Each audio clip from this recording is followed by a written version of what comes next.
our next speaker. He is Dr. Marcus Rane. His journey has led him from disease care at the patient's bedside to well-being. Leaving the world of clinical medicine in 2010, his work now looks at the role of well-being in society of how technology can be crafted as a force for good. A keynote speaker and global health commentator, he has been a World Economic Forum's global shaper and more recently appointed as a senior fellow at the Atlantic Council. Dr. Marcus holds a Guinness record for backwards running. He is the founder of the Human Edge as well. Dr. Marcus's topic today is mitochondrial health and longevity. As we are discussing longevity, he is going to share a few thoughts on the same. Nice to see you all. Thank you so much. Thank you so much. Okay, so I'm going to talk to you guys a little bit about something that I love, which is longevity, of course, which I think is very dear to all of us, whether you're a clinician, practitioner, or whether you're just a human being, right? We all strive to live a healthy, long life. And this is certainly an area which I've become much and much more interested as I've entered into my 40s. And I think a lot of us through COVID and the pandemic have become awakened to some of these concepts and ideas in more detail. And particularly around this is mitochondria. Now, the story of mitochondria for me actually began, like I think with a lot of you, in high school textbooks in our early teens. But then it was one cold winter's evening when I was doing my first degree, which was in human physiology at University College in London, that one of the lecturers was giving a conversational talk around the body's adaptation response. A lecturer was giving a conversation around the body's adaptation to high altitude, and that is when mitochondria once again appeared. And from then on, 25 years ago, I have been absolutely hooked. I led an expedition to Mount Everest in 2007, and a lot of the work that we were trying to look at as to hypobaric, hypoxic effects on human physiology, whether it was looking at the oxygen cascade for respiratory muscles, cardiovascular health, mental health, etc. A lot of these ideas really came down to the mitochondrial adaptations and changes that occurred. And for those many years and more now, I have become obsessed with it, whether it's an astronaut going into space, whether it's, of course, my own long distance running, or whether it, as I continue to try and get as many summits under my belt, and this was last October on the summit of Mount Kilimanjaro in Africa. Mitochondria is playing a hugely important role for all of us from a performance perspective, but as per the conversation today, and my thesis, increasingly so around chronic health and disease as well. So a little bit about mitochondria, just to refresh us. Let the slides just, yeah. Its main role, as a lot of us will remember, is of course in the production of ATP, adenosine triphosphate, the energy currency of our cells. But mitochondria organelles also have additional roles to play in cellular metabolism and mechanics, including some role in the regulation of innate immunity, calcium homeostasis, programmed cell death, something that we call apoptosis, and in stem cell regulation as well. Interestingly, the history started really in 1925, where David Killeen discovered the first cytochromes and the respiratory chain. And then from then on, a series of discoveries basically led to us appreciating how cellular respiration occurred, where the role of oxygen with relation to ATP generation, the multiple bonds within ATP and the triphosphate linkages there, until eventually the first high resolution images and micrographs were seen in 1952. And then in 1976, finally, the entire yeast mitochondria was mapped out in entirety. And this is one of the first micrographs of the mitochondria, which a lot of us will remember from our high school and medical textbooks as well. But the story actually began 2 billion years ago. It is thought, and this is called the symbiosis theory of the mitochondrial origin, that somewhere probably in the Atlantic or Pacific, around some sort of warm geothermal belt, a prokaryotic cell came in close proximity with a bacterial-like early cell and engulfed it in that liquid medium where life was first beginning to play out. But unlike all of the millions and trillions of times that this has happened before, in this one particular instance, the tiny little bacterial organelle was not destroyed. In fact, the prokaryotic cell at that point in time discovered that there was something uniquely interesting about this little preform of bacteria because of its ability to create energy. And so began this beautiful symbiotic relationship, which eventually developed across the entire animal kingdom. The plant kingdom had a similar type of event, and chloroplasts were engulfed, and then that became its energy production pathway. It is thought that in the plant kingdom, this event has happened at least 2 and probably 3 times. But in the mammalian kingdom, this event is probably thought to have happened only once. And that original relationship has led to mitochondrial ubiquity across all the various cells and animal and organisms that we see today. So it's quite a fascinating story by chance. And it once again proves that we are the summation of all of this interesting history and legacy and different organisms that have accrued within our organism of the human body along the way as well. So this is a cartoonish picture of what mitochondria looks like. I'll just once again remind us of some of its key features. It has a double membrane. The double membrane is made of phospholipids. It's a bilayer. There's an outer membrane, and then there's an inner membrane, which is folded in a series of cristae to increase the surface area, because it's that increased surface area where all of the magic happens. Within that surface area of the inner membrane, the ATP production pathways, what we will remember as the electron transport chain, is physically located. And this is what drives the production of ATP.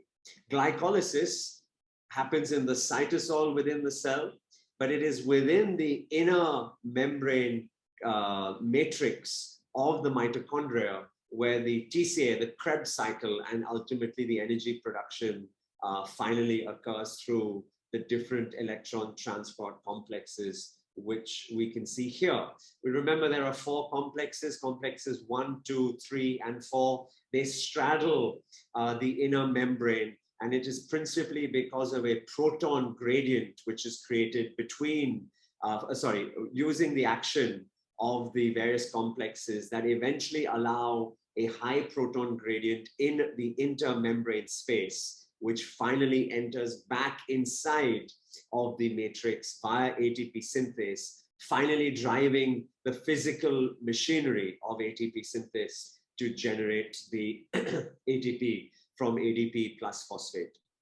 In this entire process, a series of electron reactions occur, ultimately oxygen being the terminal electron acceptor, creating water, and then driving the ATP synthase as well. And that's why we now appreciate that in the limitation of oxygen, this whole chain eventually begins to backlog itself up, and then ATP finally cannot be produced.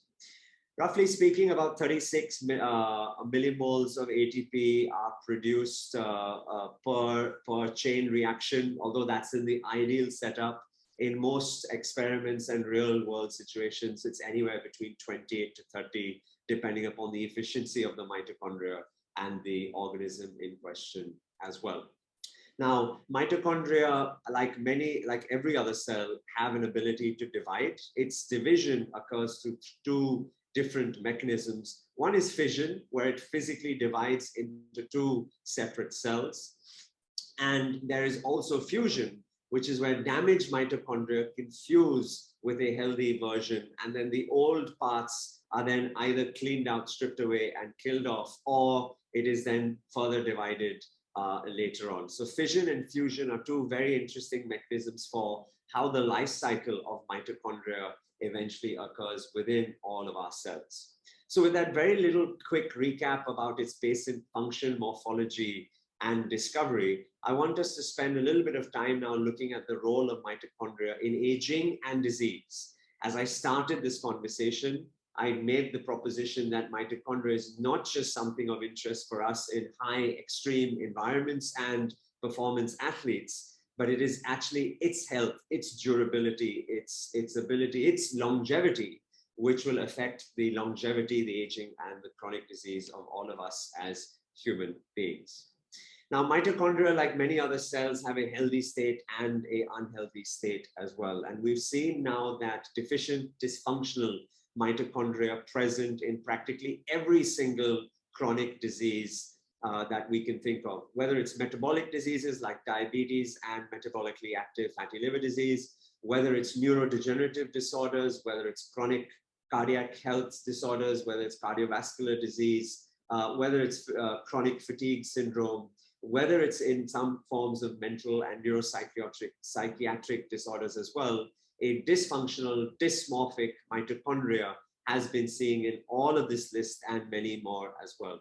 This list is exclusive of the typical types of mitochondrial diseases that a lot of us would have studied in medical school or would have heard about as well. This is purely chronic diseases that we are now beginning to appreciate have got some degree of relationship with dysfunctional or dysmorphic mitochondria as well.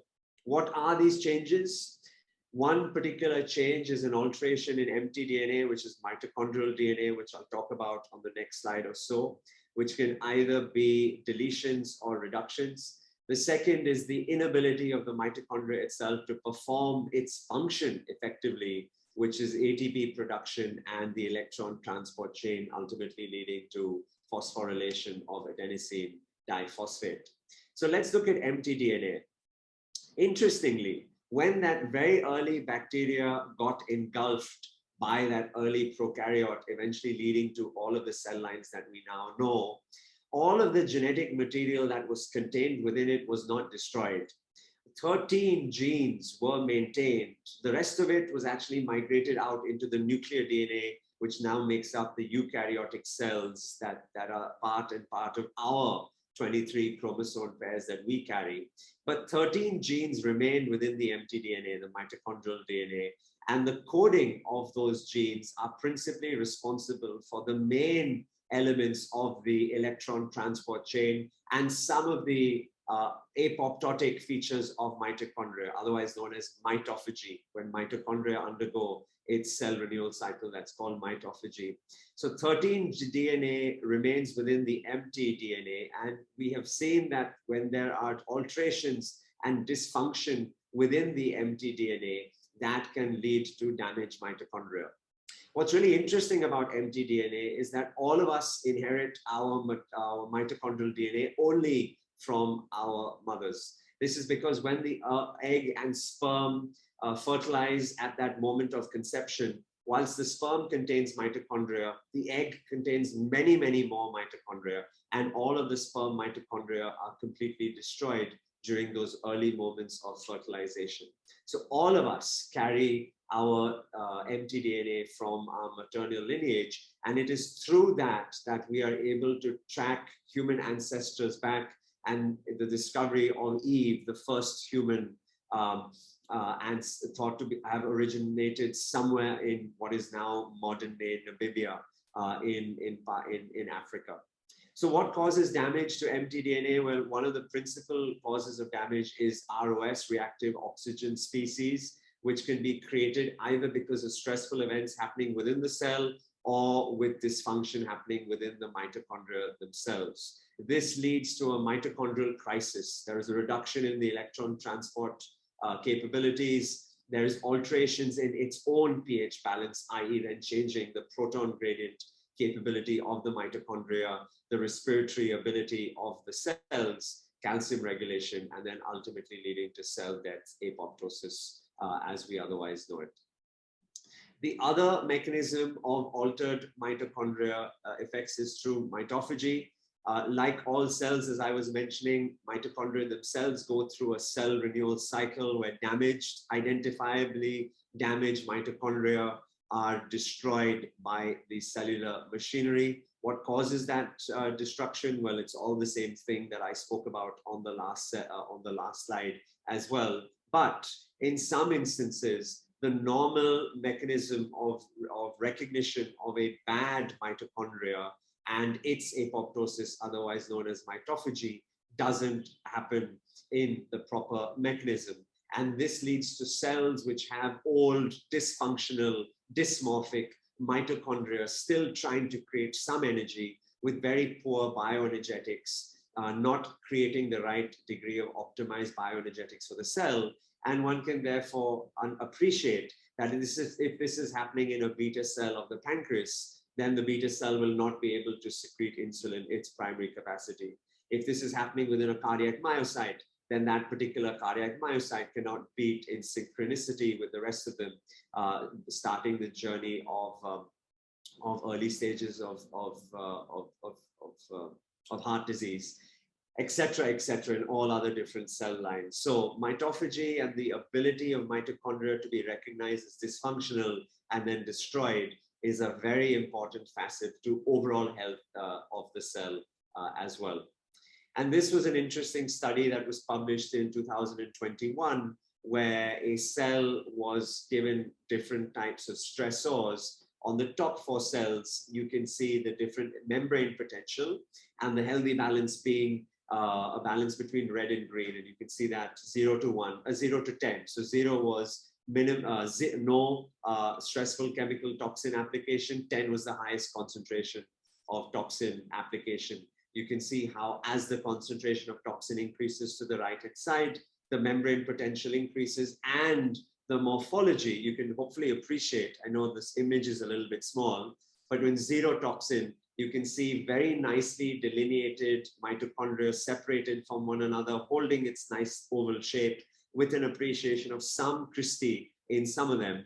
And then with the toxin level of 10, there's a complete dysregulation of shape, morphology, unique differentiation, etc., etc. So we've seen that stress events, toxins, reactive oxygen species, and other types of stressful events can also alter the mitochondrial ability for function and morphology as well. So if that's the case, if dysfunctional dysmorphic mitochondria are an originating point for chronic diseases, what can we do as clinicians, physicians, coaches, and individuals to make changes in our health to optimize the health of the mitochondria? Well, the first biggest thing that we can all do is frankly calorie restriction. So it's quite interesting now. I find it fascinating how science is giving us the ability to catch up with ancient wisdoms. Of course, calorie restriction is something which exists across the spiritual, cultural world, separated through time and geography, across every major religion, across every major civilization as well. And we are now beginning to appreciate how restricting calories between 15 to 30%, particularly in syndromic or ill individuals, has a massive role to play in improving the health and the longevity of that individual. This time-restricted eating or calorific restriction, or otherwise known as intermittent fasting, principally activates complex 1 within the mitochondria through the activation of mTOR, which is the mammalian target of rapamycin. And this central activation begins a series of internal cellular cascades to protect the cell, increasing the autophagy, increasing the mitophagy, particularly in cells which have dysfunctional or unhealthy mitochondria.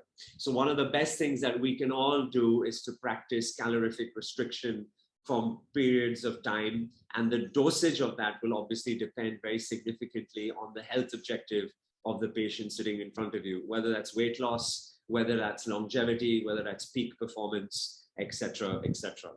So that's one particular mechanism, calorie restriction. The other, and I particularly consider this to be the greatest prescription any of us can give to any of our patients, is frankly exercise. If you see here, this is a cartoon representation on the left-hand side of, on the x-axis, but it's written along the top, is young and old, and on the y-axis is sedentary and physically active. And hopefully you'll begin to appreciate that in young people who are sedentary and physically active, the shape of the morphology of the mitochondria is very nice and clean, and the internal cristae are well maintained. The separation distance between them is nice and uniform. In aged people who are sedentary, you can see how that the morphology has completely gone awry, that a lot of them are actually dysmorphic or dead. But when we look at aged people who are physically active, they retain a lot of the characteristics, even compared to someone who is very, very young.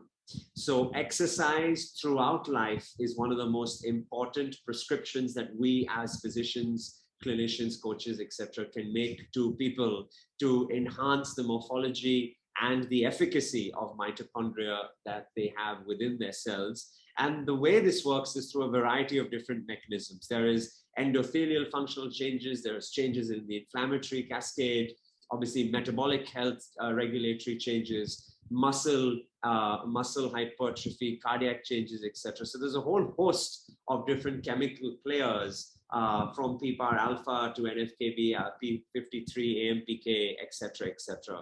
But ultimately, all of these are working towards increasing the morphology and the efficacy of the mitochondria within these different cell lines. So that's the second prescription. The first being calorific restriction, the second being physical activity and exercise. Now, there are many natural supplements and medications which are available. This is just one small list available of all the various things. I've divided it, hopefully helpfully, into the different categories, looking at various types of vitamins, minerals, lipids, metabolites, cofactors, enzyme inhibitors, herbs, and drugs. And I've given you some examples of each of these. Now, of course, the efficacy of all of these vary. The clinical trial data, honestly, is very far from ideal. In fact, just this week, there is a massive debate going on Twitter about the efficacy of NMN and NR, which is nicotinamide mononucleotide and nicotinamide riboside, which are part of the NAD NAD complex and NADH complex for mitochondrial health. A lot of us would have heard about the benefits of metformin and rapamycin, and then there has been some talk in the past, but I think this is now losing favor about the benefit of resveratrol as well. So on the drug side, I have got great hopes of rapamycin and metformin. And then, of course, as I said, there are a number of other vitamins, minerals, cofactors, etc., which can also potentially be prescribed or used in patients for certain types and conditions. So 5 minutes to go. Sure, thank you.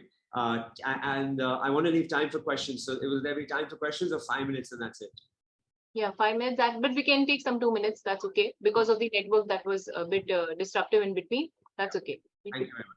So in addition to this, there are also newer therapies, and one of the easy ones which is available to people is light therapy. These are actually wearables now. I've got one here at home that I use with a lot of my athletes as well. This is using sort of LED red panels, but then it comes in a variety of different types of light interventions, which have been shown early promise towards the alteration of mitochondrial health, morphology, and capabilities. I'll spend the last minute or two giving us a glimpse into the future. There is a holy grail looking at biomarkers specific for mitochondrial health. I'm working very closely with IIT here in Bombay as we're looking at doing some translational research work using LCMS, so liquid chromified mass spectrometry, to infer the bioenergetics and cellular pathways happening within mitochondria, looking at small molecular molecules which are being thrown off into the blood. So there's work which is being done on the diagnostic side. Of course, the narrative in society now increasingly is around health span, not just an increase in number of life years, which we've all seen, but now increasing the health curve, because we as a society are getting chronically sicker much earlier, and it's causing a massive detriment to our quality of life, but also the cost of health. As an individual practitioner, I work very closely with my patients around biohacking, which is prescribing lifestyle interventions across these 5 pillars, looking at sleep, food, movement, the environment, and their emotions, to give them those daily biohacks to improve themselves. And we're incredibly excited, particularly as a company, about how we can use mobile-based technologies. And this is the app called Mito, being inspired by mitochondria, a journey, as I said, which I've been on for the last 25 years, to hopefully be able to give people an ability to biohack their mitochondria to better efficiency in the years to come. So thank you very much. This is my social handle. I think my email address will be shared, but I'll be happy to take a few questions. And once again, I apologize for the technology challenges at the beginning. We apologize for the same, sir, if it was from our side. One question that is asked by Sibiram, that can you please share in short words details in the NIR device? Is its frequency adjusted for us darker skinned Indians? Yeah, so that's precisely it. Right now, all of the LED panels are standardized. It was, of course, being developed for Caucasian skins, but the manufacturer, in fact, who I just spoke with today, this came up in conversation about how we can ensure that this happens. The good thing about the light wave therapy is that it does penetrate through the melanin within the skin. So it can produce a beneficial impact, even though we have a different coloration in our epidermis. He's also asking the question, please explain a bit more on metformin, telomere, mTOR link, which I have heard from David Sinclair's work. Yeah, so David principally talks about the sirtuin pathways, SIRT1 and SIRT2, and that's where resveratrol has a big role to play. Metformin is actually being led globally by Nir Barzilai through the TAME study, where he's looking at the efficacy of metformin on longevity. He's doing an active recruitment right now in Manhattan, and I just caught up with him just last week, actually. He sits on our board of advisors. So we are actively looking at the work that he will hopefully produce in the next few years. So I generally, as a physician practitioner, I put a lot of my patients above the age of 65 on metformin, even if they don't have diabetes or pre-diabetes, because early studies have suggested all-cause mortality reduction with metformin. And then rapamycin is something I individually take.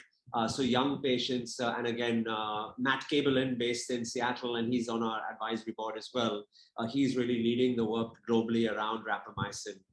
So that's another interesting space. So it's these two molecules that I'm terribly excited about. I think one will show a role to play in people who are above 65, and another will show a role to play on people who are younger than 65.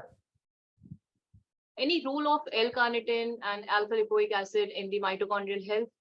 So, technically speaking, it makes logical sense. They both have roles to play in the electron transport chain as cofactors and shuttling mechanisms. The challenge has always been to show that the dose that we consume orally, what is the bioavailability in the bloodstream, B into the cell, C into the mitochondria, and then which mitochondria are we most interested in?